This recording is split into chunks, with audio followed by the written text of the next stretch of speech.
Welcome back to this market analysis video and आज हम बात करने वाले हैं कि मार्केट ने हमारे जो मूव हमने कल एक्सपेक्ट किए थे मार्केट से, क्या उन मूव्स के अकॉर्डिंगली बिहेव किया या फिर उन मूव्स से हटके मार्केट ने कुछ हमें दिखाया।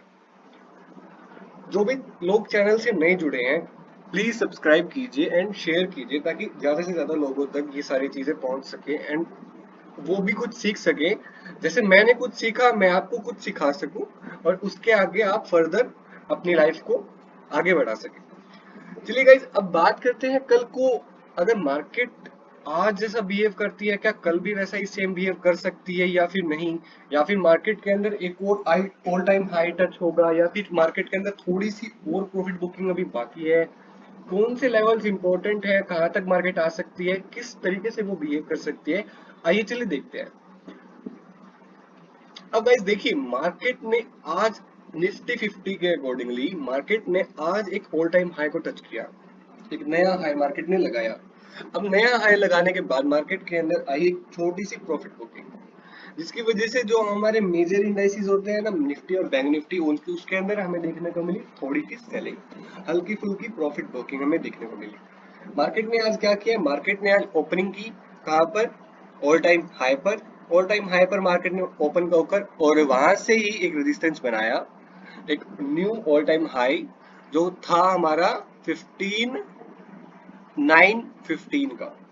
अब 15,915 का हमने एक नया ऑल टाइम हाई लगाया एंड हमने आज क्लोजिंग आकर दी है कहां पर, 15,814 के आसपास, यानी ऑलमोस्ट 100 पॉइंट की प्रॉफिट बुकिंग हमारे को देखने को मिली। अब देखिए कल हमने क्या डिसाइड किया था, कल हमने डिसाइड किया था अगर बैंक निफ्टी और निफ्टी फ्लैट खुलते हैं, फ्लैट खुलने के बाद हल्का सा एक रेंज को रेंज की फॉर्मेशन करते हैं तो क्या हो सकता है, जिस साइड भी वो रेंज को ब्रेक करेगा हम उस साइड एक ट्रेड लेंगे। ट्रेड हम छोटी क्वांटिटी में लेंगे और छोटे टारगेट्स के लिए ही लेंगे। ये हमारे हमने टारगेट किया था, हमने डिसाइड किया था। आज मार्केट ने क्या किया, आज मार्केट ने गैप अप ओपन कर दिया और गैप अप ओपन करने के बाद मार्केट ने क्या किया, मार्केट ने अपने आप को ये हमें बता दिया कि मार्केट आज जिस लेवल पर ओपन हुआ है उससे ऊपर जाने की कोई भी मार्केट की इंटेंशन नहीं है। तो अब हम बात करते हैं कि मार्केट के अंदर आज हुआ क्या। आज मार्केट के अंदर ओपनिंग होती है 15,915 के ऊपर, जो कि पहली कैंडल के अंदर ही मार्केट ने अपना हाई लगा दिया एंड देन फिर कॉन्टिन्यूसली निफ्टी 50 गिरता रहा। निफ्टी 50 ने ही आज बैंक निफ्टी को नीचे खींचा, वरना बैंक निफ्टी आज एक और अपने प्रीवियस हाई की तरफ जा सकता था। अब जो ये लेवल है मार्केट ने अपने 5 मिनट टाइम फ्रेम पे जो कि यहाँ से अवे हो गया था मूविंग एवरेज से, वहां पे वापस आकर उसको रीटेस्ट कर लिया एंड क्लोजिंग कहाँ दे दी है, 200 मूविंग एवरेज के ऊपर क्लोजिंग दे दी है। अब हम क्या देख सकते हैं, यहाँ से हम क्या एक्सपेक्ट कर सकते हैं मार्केट से, मार्केट अगर बेरिश होगा तो 15,800 के नीचे ही बेरिश होगा। जी हाँ, 15,800 के नीचे ही मार्केट बेरिश होगा। इसके ऊपर जब तक मार्केट है हमें कोई भी पुट की पोजीशन के अंदर नहीं बैठना है, हमें सिर्फ और सिर्फ कॉल की साइड देखना है। जब भी मार्केट के अंदर कोई डिप आए हमें सीई को बाय करना है। अब देखिए जैसे ही मार्केट यहाँ से ऊपर से नीचे तक हम फॉल करते रहे, आज हमने सिर्फ और सिर्फ और कुछ नहीं कहा, प्रॉपर प्राइस एक्शन रूल के अकॉर्डिंग हमने लोअर लोज बनाते हुए आज कामकाज किया। अब देखिए जिस तरीके से हमने आज वर्क किया है मार्केट के अंदर, क्या एक्सपेक्टेड है कि मार्केट ने एक लोअर क्लोजिंग हमें आज दी है, यानी कल तो मार्केट ने एक हायर क्लोजिंग दी थी, आज मार्केट ने डायरेक्टली उसका अपोजिट कर दिया यानी उसका रिवर्स कर दिया, एक लोअर क्लोजिंग हमें मिली है। अब निफ्टी को अगर निफ्टी के चार्ट को अगर हम देखते हैं तो वो थोड़ा सा वीक नजर आ रहा है, लेकिन उसने फिर भी एक सपोर्टिव क्लोजिंग हमें दी है। अब देखिए निफ्टी वीक क्यों हो रहा है, क्योंकि निफ्टी को रिलायंस जो है वो थोड़ा सा अपनी तरफ अपनी वेटेज के अकॉर्डिंग खींच रहा है। अब जैसे जैसे निफ्टी 50 मूव कर रहा है वैसे वैसे ही रिलायंस को भी मूव करना पड़ रहा है, यानी फिर रिलायंस ही कुछ फैक्टर्स दिखा रहा है जिससे निफ्टी 50 हमें थोड़ा सा धीरे चलता हुआ नजर आ रहा है। Market are gonna definitely touch 16,000 level, लेकिन उससे पहले मार्केट थोड़ा थोड़ा हमें डराएगा कि मार्केट 16,000 जाएगा भी या नहीं जाएगा, हमारे मन के अंदर डाउट डालेगा। अब देखते हैं यहाँ से मार्केट क्या मूव दिखा सकता है कल। चलिए अब देखते हैं आज मार्केट ने क्या किया। आज मार्केट ने अपने उसी पैटर्न को फॉलो किया जो कि हमारा एक पैटर्न बना हुआ था, rounding bottom type of pattern. Market ने पूरा का पूरा एक उस चीज को हटा दिया, लेकिन मार्केट ने उसका ब्रेकआउट नहीं दिया। अब मार्केट क्या कर सकता है, अब मार्केट यहाँ से दो चीज कर सकता है। अब कल को मार्केट अगर गैप अप ओपन होता है, जो कि हमें क्यूज दिख रहे हैं, डाउ जोन्स हमें थोड़ा सा पॉजिटिव वे में दिख रहा है, तो मार्केट अभी पॉजिटिव वे में ओपन हो सकता है। अगर तो मार्केट गैप अप ओपनिंग होता है एंड मार्केट इस लेवल के यानी दिस लेवल 15,846 के ऊपर क्लोज ओपन हो जाता है, तो ओपन होने के बाद मार्केट डायरेक्टली अपना अपने इस हाई को ऑब्वियसली एक बार चांस लेगा कि इसको टच करके आए। अब ये तो थी गैप अप ओपनिंग की बात। अब अगर हमें पोजीशन कहाँ पे बनानी है, हमें अब पोजीशन जब भी बनानी है वो 15,900 के ऊपर ही एक बाइंग पोजीशन बनानी है। उससे पहले हमें कोई भी पोजीशन के अंदर नहीं बैठना है। अब मार्केट जब भी 16,000 को टच करेगा, मार्केट उससे भी अबव एक 100 पॉइंट या 150 पॉइंट की मूव हमें दिखा सकता है, जो कि इजिली पॉसिबल है।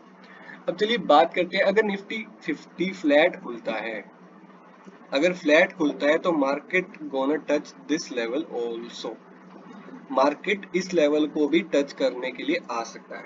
अब देखिए ये लेवल कौन सा है, क्योंकि ये लेवल एक साइकोलॉजिकल लेवल भी है, क्योंकि यहाँ पर निफ्टी 50 ने काफी बार सपोर्ट लिया है एंड इस लेवल को रीटेस्ट करे बिना ही निफ्टी ने ये वाला मूव हमें दिखा दिया था। इस वजह से निफ्टी 50 आ सकता है वापस इस लेवल को टच करने के लिए, अगर तो वो फ्लैट और गैप डाउन खुलता है। ये दो कंडीशंस हमें याद रखनी पड़ेगी। लेकिन अगर वो गैप अप खुलता है तो वो अपवर्ड बायस ही रहेगा। चलिए जी बात करते हैं अब निफ्टी बैंक के ऊपर। निफ्टी बैंक हमारा कैसा बिहेव कर सकता है। देखिए जब तो निफ्टी अगर कॉन्टिन्यूसली अब गिर रहा था, यहाँ से निफ्टी का अगर हम चार्ट देखते हैं तो निफ्टी का जो चार्ट हमने आज देखा वो कॉन्टिन्यूसली गिर रहा था। अब जो गिर रहा था तो निफ्टी बैंक क्या कर रहा था, निफ्टी बैंक सिर्फ कंसोलिडेशन कर रहा था, उस लेवल पर अक्यूमुलेशन चल रहा था, यानी बड़े प्लेयर्स इसके अंदर अपना हाथ आजमा रहे थे। अब क्या हो सकता है, यहाँ से दो चीजें पॉसिबल है। अगर निफ्टी बैंक इस रेंज को ब्रेक करता है, यानी दिस लेवल, अगर मार्केट दिस रेंज को ब्रेक करता है, यानी ये जो रेंज मार्केट ने फॉर्म की है, अगर इस रेंज के बाहर एक भी 15 मिनट की कैंडल क्लोज हो जाती है तो मार्केट उसी डायरेक्शन के अंदर मूव करने वाला है। अब आप देखिए अगर मार्केट को ऊपर जाना है तो इस रेंज के ऊपर की तरफ एक 15 मिनट की कैंडल का हमें क्लोज देना पड़ेगा, जिसके अंदर हमें या तो ऐसी कैंडल या फिर एक स्ट्रॉन्ग ऐसी कैंडल फॉर्म करनी पड़ेगी इस लेवल के ऊपर, यानी इस लेवल के आसपास। अब देखिए यहाँ तक अगर मार्केट आती है तो मार्केट डेफिनेटली अपने इस लेवल को टच करने वाली है, जो कि हमारा लेवल है 1530, 35, 36, 36 और 35,800 ऑल्सो। ये कुछ लेवल्स हैं जो साइकोलॉजिकली टेस्ट हो सकते हैं इस वीक के अंदर। अब देखिए आने वाले कुछ टाइम में हमें पता लगेगा वो तो कि मार्केट इस लेवल को टच करने वाला है या नहीं करने वाला है। अब देखिए परफेक्टली अपने 50 डे मूविंग एवरेज से मार्केट सपोर्ट ले रहा है, परफेक्टली मार्केट ने यहाँ से एक सपोर्ट लिया जो कि 50 डे मूविंग एवरेज से था। अब अगर मार्केट को इस ट्रेंड लाइन को रिस्पेक्ट करते हुए आगे बढ़ना है तो मार्केट को साइडवेज एक और दिन घूमना पड़ेगा, तभी वो हमें एक मोमेंटम दिखा सकता है इस ट्रेंड लाइन से सपोर्ट लेकर। अगर नहीं तो मार्केट को अगर यहाँ से ऊपर जाना है देन फिर इसके पास इस ट्रेंड लाइन को रिस्पेक्ट करने के लिए यहाँ से एक मूव दिखाकर देन फिर सडन एक फॉल दिखाना है, तब मार्केट यहाँ से इस तरीके से का बिहेव कर सकता है, यहाँ पे टच करे एक और रेजिस्टेंस एंड देन फिर एक फॉल दिखा दे। ये दो पॉसिबिलिटीज हमें दिख रही हैं, इन दोनों पॉसिबिलिटीज के अंदर हम काम कर सकते हैं, जिस टाइप से भी हम वर्क करना चाहें हम कर सकते हैं। अब चलिए कल अगर बैंक निफ्टी इस रेंज को तोड़ता है तो हम उस साइड एक ट्रेड लेंगे, ये हमारा एक कन्विक्शन बन चुका है। ऑलमोस्ट अगर बैंक निफ्टी फ्लैट खुलता है तो वो थोड़ा सा और साइडवेज जाकर फिर एक कोई कंसोलिडेशन का मूव हमें दिखा सकता है, लेकिन अगर तो बैंक निफ्टी खुलता ही इसके ऊपर है देन फिर हम एक शॉर्ट एक कॉल की पोजीशन में बैठेंगे जो कि इंट्राडे के लिए होगी, वो भी शॉर्ट टारगेट्स के लिए, क्योंकि हमारे पास टारगेट ज्यादा बड़े निकल के नहीं आ रहे हैं, थोड़ी सी टारगेट है। अगर मान लो बैंक निफ्टी खुलता है 35 440 या 450 के अबव, तो हम एक बाइंग पोजीशन में बैठेंगे। स्टॉप लॉस हमारा दिस लेवल का, ये मतलब जो लास्ट क्लोजिंग है वो होगा, और टारगेट हमारा ये लेवल होगा। अब देखते हैं कल मार्केट कैसा बिहेव कर सकता है। चलिए जी, बात करते हैं अब रिलायंस की। काफी टाइम से, जब से रिलायंस की एजीएम हुई है, तब से रिलायंस के अंदर कॉन्टिन्यूसली सेलिंग आ रही है, और ये बहुत डीप सेलिंग है। अब इस सेलिंग की अगर हम बात करते हैं, तो ये एक काफी ज्यादा डीप सेलिंग आ चुकी है रिलायंस के अंदर। अब यहाँ से रिलायंस को अगर सस्टेन करना है, तो इस 200 मूविंग एवरेज से रिलायंस को एक बाउंस बैक दिखाना पड़ेगा। अदरवाइज रिलायंस के अंदर काफी टाइम तक एक कंसोलिडेशन हो सकता है। अगेन ये इस लेवल के नीचे जाता है, तो अगेन इसके अंदर एक कंसोलिडेशन का एक मूव हमें देखने को मिल सकता है। अब बात करते हैं कि रिलायंस कहाँ तक मूव कर सकता है। आज रिलायंस के अंदर जो पहली सेलिंग कंटिन्यूसली, कोई भी चीज हमने अपने प्राइस एक्शन रूल के अंदर ये सीखा है कि कोई भी चीज ना तो कंटिन्यूसली चढ़ती है ना कंटिन्यूसली गिरती है। वो लगातार अगर गिरती रहेगी, तो उसके अंदर एक ना एक दिन ऐसा आएगा जो बाउंस बैक का डे होगा, जिसके अंदर हमें बाउंस बैक देखने को मिलेगा। अब बाउंस बैक का, मेरे को तो लगता है बाउंस बैक का जो दिन है ना, वो रिलायंस के अंदर नजदीक आ गया है, क्योंकि कॉन्टिन्यूसली एक सेलिंग हो रही है, एंड कॉन्टिन्यूसली सेलिंग के बाद एक बाउंस बैक का एक ग्रीन कैंडल फॉर्म होना जरूरी है इस जो सेलिंग के कंटिन्यूएशन के अकॉर्डिंग। अगर मेरा जहां तक विचार है, मेरे को लगता है कि मार्केट कल ऐसी कोई काइंड ऑफ कैंडल फॉर्म कर सकता है, जिसकी वजह से हम रिलायंस के अंदर कल ट्रेड कर सकते हैं। रिलायंस एक अच्छा दिख रहा है बाइंग अपॉर्चुनिटी के लिए। अगर थोड़ी सी भी 5 minute candle frame time frame में, अगर थोड़ी सी भी, अगर कोई भी हमें ग्रीन कैंडल बनती हुई दिखे, तो हम रिलायंस के अंदर लॉन्ग जा सकते हैं। अब बात करते हैं कोटक महिंद्रा बैंक। कोटक महिंद्रा बैंक ने क्या किया है, काफी टाइम पहले इसने कंसोलिडेशन का एक ब्रेकआउट दिया था। ये एक लेवल था हम जिसके पार नहीं निकल पा रहे थे, ये एक लेवल था जिसके पार हम नहीं निकल पा रहे थे। इसने इस लेवल के ऊपर एक क्लोजिंग दी थी, जो कि एक अच्छी क्लोजिंग मानी गई थी। लेकिन सडनली क्या हुआ, निफ्टी बैंक के अंदर एक कंसोलिडेशन का मूव हुआ जून मंथ के अंदर, एंड इसके अंदर क्या हुआ, इसके अंदर कंसोलिडेशन नहीं हुआ, इसके अंदर सेलिंग आ गई। अब वो सेलिंग आई, तो इसने क्या किया, अपने इस लेवल को, जब ये यहाँ से टर्न हुआ था, इसने कंसोलिडेशन करते हुए अपने 200 डे मूविंग एवरेज को टच कर दिया है। अब इसने क्लोजिंग आज बहुत अच्छे वे में दे दी है डाउन साइड जाने के लिए। अगर इसको यहाँ से और डाउन साइड जाना है, तो इसको यहाँ से एक मूव देना पड़ेगा, जो कि अपने प्रीवियस क्लोज यानी प्रीवियस लोज को टेस्ट कर सकता है। अगर इसको यहाँ से आ जाना है, तो हमें एक अच्छा खासा सेलिंग साइड एक मूव मिल सकता है। अगर इसने 1730 के लेवल को तोड़ दिया नीचे की साइड, तो हमें एक सेलिंग का मूव मिल सकता है, तो हमें 20 to 30 पॉइंट के लिए सेलिंग कर सकते हैं। अगर इसको ये नहीं तोड़ता है, तो हम इसको अवॉइड करने वाले हैं। एच डी एफ सी के अंदर हम कंटिन्यूसली एक लेवल के ऊपर आके टिक चुके हैं। काफी टाइम पहले एच डी एफ सी ने एक ब्रेकआउट दिया था, उसके बाद कंसोलिडेशन का वेव आया। अब मुझे लगता है कि एच डी एफ सी ने एक अच्छी क्लोजिंग दे दी है डाउन साइड फॉल दिखाने के लिए, अगर इसको ये फॉल कंटिन्यू करना है। अब देखिए, यहाँ पर एक प्राइस एक्शन का रूल बन रहा है, अच्छा खासा एक पैटर्न बन रहा है, जिसे हम रिवर्सल पैटर्न कहते हैं। ये एक रिवर्सल कैंडल होती है। यानी क्या होता है, बायर्स ने क्या किया, सॉरी बुल्स सॉरी बियर्स ने क्या किया, नीचे लेकर गए, लेकिन बुल्स ने क्या किया, उनकी हालत टाइट कर दी, एंड वो वापस ऊपर ले गए। अगेन सेलर्स ने उस चीज को वापस ट्राई किया, एंड अगेन वो उस चीज के अंदर कामयाब हो चुके हैं।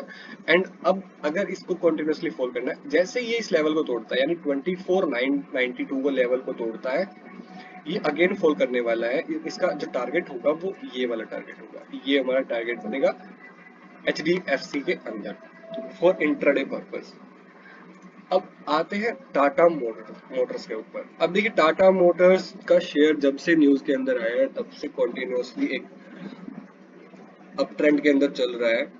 छोटे छोटे फॉल आते हैं, लेकिन वापस स्टॉक एक अप ट्रेंड के अंदर फॉर्मेशन दिखा देता है। अब चलिए, जैसे ही बात करते हैं हम टाटा मोटर की, तो टाटा मोटर ने क्या किया हुआ है, एक double bottom kind of pattern बनाया हुआ है हमारे आपके सामने। एंड 354 इसका एक साइकोलॉजिकली लेवल है जिसके ऊपर ये निकल नहीं पा रहा है। अगर कल को ये आज इसने अच्छी क्लोजिंग देने के बाद अगर कल को ये 350 344 के ऊपर निकलता है, यानी इस लेवल के ऊपर अगर ये निकलता है, तो हम इसके अंदर एक बाइंग पोजीशन बना सकते हैं और इसका स्टॉप लॉस जो होगा वो इस कैंडल का ये वाला पार्ट होगा, यानी 342 हमारा एक स्टॉप लॉस होगा।